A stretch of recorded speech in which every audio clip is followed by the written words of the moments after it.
ব্যাপার ইকবাল, তুমি এই সময় আমাকে বাড়িতে? এই কি ব্যাপার, ঘরে ঢুকতেছো কেন? ঘরে ঢুকতেছো কেন? সমস্যা কি? খুশি কই আর কই রাখছস? খুশি কই মানে? খুশি এখানে থাকবো কেন? সেটা তুই ভালো করে জানোস। আজকে তো খুশি বিয়া, খুশি কেন আসবে এই বাড়িতে? খুশি বিয়ার আসর থেকে পালাইছে চাচ্ছি। আপনার পোলার লগে খুশির সম্পর্ক।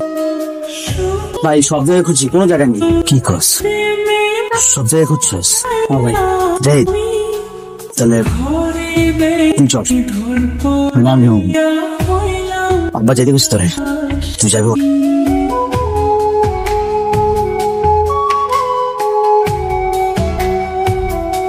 খুশি আর তুমি? আসসালামু চাচা। চাচা আমি তো কিছুই জানি না, আমি ওদেরকে বলছি যে আমি খুশির ব্যাপারে কিচ্ছু জানি না, তারপরে আমার কেন নিয়ে আসলাম বুঝতেছি না। তুই কিছুই জানোস না? আরে ভাই আমি কি জানবো, বললাম তো আমি কিছু জানি না। আজকে যে খুশির বিয়া ওটা জানতি না? এটা তো এলাকার সবাই জানে। খুশির সাথে তো যোগাযোগ আছে। ওর লাগা তুমি মিষ্টি মিষ্টি কথা কোনো লাভ নেই আব্বা।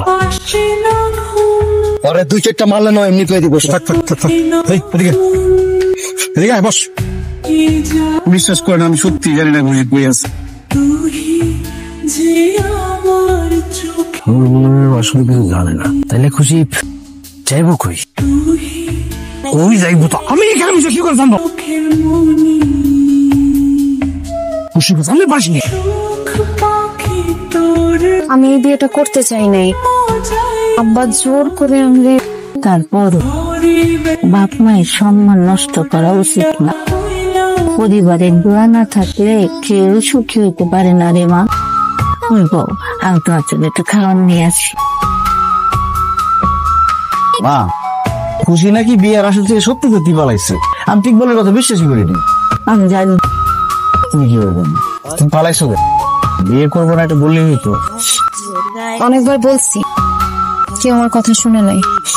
আব্বা জোর করে আমার বিয়ে এখানে দিতে চাইছে, কারণ এখানে বিয়ে হলে তার ভোট বাড়বে, সমর্থন বাড়বে।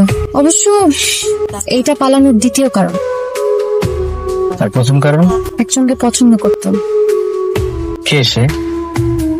যেটা আসে নাই যে? বিয়ের আসর থেকে পালাইছি শুনে মোবাইল বন্ধ করে রাখছি। ওরে বাপরে, তাহলে তো গভীর প্রেম মনে হচ্ছে। আরে ধুর, বাড়ি থেকে রাগের মাথায় পালায় কি করব, কোথায় যাব বুঝতে পারতেছিলাম না। ফেসবুকে পরিচয়, এর জন্য ওকে কল দে। আমার কথা শুনে সে তো অবাক। ভাবছিলাম তার কাছে একটু হেল্প পাবো, কিন্তু হেল্প পেলাম তোমার কাছে। বাসায় তোমাকে বেশ মানাইছে, সুন্দর লাগতেছে। আর বিয়ের পোশাকে সুন্দর লাগে না? বাবা তুমি আবার? ও চাচি, খুশির আবার খুঁজতে বেরিয়েছি। আমাদের বংশে এমন ঘটনা কখনো ঘটে নাই। মান সম্মানের ব্যাপার আপনাকে বুঝিনি সব কিছু। আব্বা চিন্তা করতেছে এর মধ্যে শরীরটা ভালো হচ্ছেন না, মানে বন্যা যদি ক্ষতিমতি হয় টেনশন চাচ্ছি। এটা ঠিকই, খুশি কাজটা ভালো করে নাই। হ্যাঁ, বোকা মাইয়া না কোন। চাচি যাইতে একটু টাকা দেবো? কেন যাই না, একটু আগেই তোমাকে বাড়ি থেকে আইলো না, ওর লোক একটু কথা কইতাম। খুশির লোক তোর একটা ভালো বন্ধুত্বপূর্ণ সম্পর্ক ছিল। দেখা গেছে যে জাহিদ ভয় হয়তো না হইতে পারে, ভয় পাওয়ার তো কিছু নাই, আমিও তোর ভাই তাই না? ভাই তো ভাইয়ের মন তো একমাত্র বই, যদি কোনো কিছু হয়ে যায় তো তোর খারাপ লাগতেছে। তুমি চিন্তা করো না, আমি যাই যে কমনে যে ইকবাল আসছিল